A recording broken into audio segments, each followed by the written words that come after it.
दोस्तों, मेरी जो है वीडियो रिकॉर्डिंग पूरी नहीं हो पाई थी, तो यहाँ तक पहले हो चुकी है श्रो तक।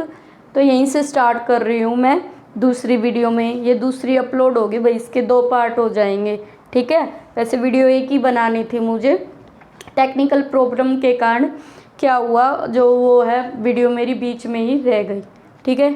यहाँ देखो, मैंने आपको बताया था कि ये जो संयुक्त जो हमारे व्यंजन है, यहाँ तक मैंने बता दिया त्रय तक, और ये जो जय है ये भी समझा दिया था पहली वाली वीडियो में।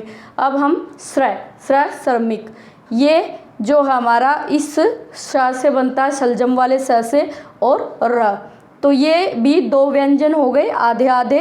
कौन कौन से? स और र। तो इससे क्या बन गया हमारा? श्रय। तो 2 व्यंजन हो गए। अब इसमें एक चीज़ है भाई, देखो यहाँ पे ये श्रृंगार, देखो आप, ये श्रृंगार और ये श्रृंगार, इनमें से कौन सा ठीक है भाई? ये वाला श्रृंगार ठीक है, ठीक है। क्यों है ये वाला श्रृंगार ठीक? ये मैं आपको बताती हूँ। देखो, इस श्रय में एक र तो पहले ही होता है, और जो ये री की मात्रा है ना, इसकी एक कंडीशन है। जो ये री की मात्रा है भाई, इसकी एक कंडीशन है, ये र के साथ कभी नहीं आती, ठीक है। तो इसलिए यहाँ से र हटाना पड़ा, ये वाला र हटाना पड़ा, ये वाला हमारा गलत है शब्द, ये वाला हमारा शब्द जो है वो बिल्कुल ठीक है। तो यहाँ पे आप लिख लीजिए, वह कौन सा व्यंजन है जिसमें री की मात्रा का प्रयोग नहीं होता? तो वो कौन सा है भाई? र वर्ण है।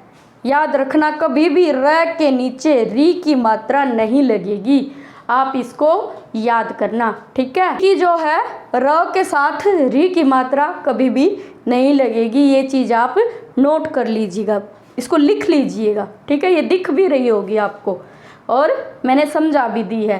तो र एक ऐसा व्यंजन है जिसके नीचे कभी भी री की मात्रा नहीं लगती, इसीलिए ये श्रृंगार हमारा करेक्ट है और ये श्रृंगार हमारा गलत है, ठीक है।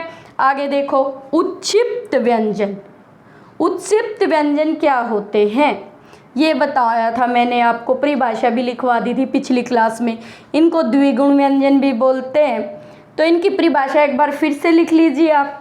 देखो, जिनके उच्चारण में जीभ पहले ऊपर उठकर मूर्धा को स्पर्श करे, है ना, स्पर्श तो करेगी ना, स्पर्श व्यंजन है ये, और फिर झटके के साथ नीचे को आए, उसको क्या कहते हैं भाई? उत्क्षिप्त व्यंजन कहते हैं। और उत्क्षिप्त व्यंजन कौन से होते हैं? जो हमारे ट वर्ग में, ट वर्ग को भी उत्क्षिप्त बोला जाता है। क्यों बोला जाता है? और ये है ना मूर्धन्य होते हैं, हमारा ट वर्ग मूर्धन्य होता है, ये मैंने कल बता दिया था आपको। और जो ये हमारे जो उत्क्षिप्त और द्विगुण व्यंजन है ना, इनमें सिर्फ इतना ही फर्क है, जो ट वर्ग के ड और ढ है ना, उनको सिर्फ नीचे बिंदी लगा दी गई है, उनको ढ और ड अड़े और ढ बोला जाता है, ठीक है। ये हमारे देखो, ये हिंदी के ड़ और ढ के नवीन विकसित व्यंजन हैं, ये संस्कृत भाषा में नहीं है। नेक्स्ट पॉइंट क्या लिखोगे?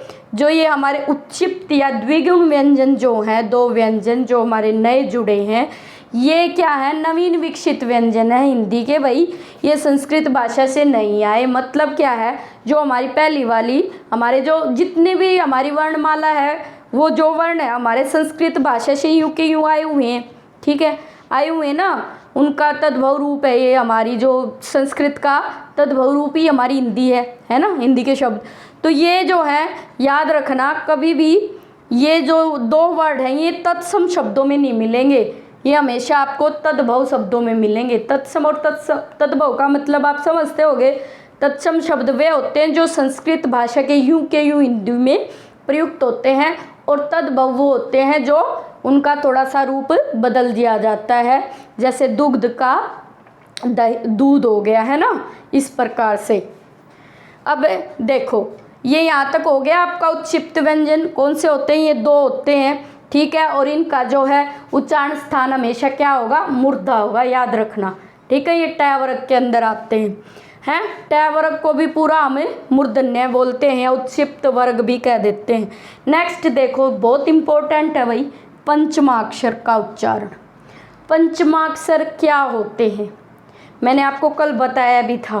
पंचमाक्षर के बारे में थोड़ा सा बताया था, कहा था मैं डिटेल से आपको समझाऊंगी पंचमाक्षर के बारे में, ठीक है। पंचमाक्षर क्या होते हैं भाई, देखो ये पंचमाक्षर ये वर्ण अनुनासिक भी कहलाते हैं और इनका जो उच्चारण है वो अनुस्वार जैसा होता है। वो कैसे होता है वो मैं समझाऊंगी। देखो मैंने कल आपको सारणी बताई थी ना, और जितने भी हमारे स्पर्श व्यंजन है, यहाँ आ जाओ आप नीचे, देखो ये हमारे स्पर्श व्यंजन है 25 के 25 मैंने लिख दिए है ना। क वर्ग मैंने बताया था, च वर्ग के 5 है ना, मुर्दा, ये जो हमारा ट वर्ग था, त वर्ग था, प वर्ग था, ये सारे देखो। अब इनमें देखो आपको हर एक वर्ग में 1 2 3 4 5 अक्षर दिख रहे होंगे। जो इनका पांचवा अक्षर है ना सारे वर्ग का, उसी को हम पंचमाक्षर बोलते हैं भाई, ठीक है। उसी को क्या बोलते हैं, हमें पंचमा अक्षर बोलते हैं। अच्छा, अब एक बात मैं आपको यहाँ बताऊंगी कि पंचमाक्षर का उच्चारण स्थान अलग अलग होने की वजह से अलग सुनाई देता है। ये मैंने क्यों बताई भाई, मैं इससे पहले आपको एक बात बताऊंगी कि देखो जो भी पंचमाक्षर है उसका जो उच्चारण है ना वो हमेशा एक ही होता है।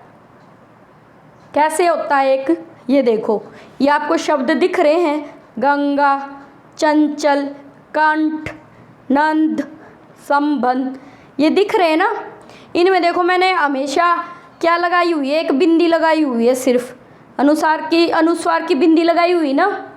और इनका जो है उच्चारण स्थान अलग अलग होने की वजह से जो है इनका जो शब्द बदल रहा है। इसीलिए जो हमारे पंचमाक्षर है ना, इनका उच्चारण एक ही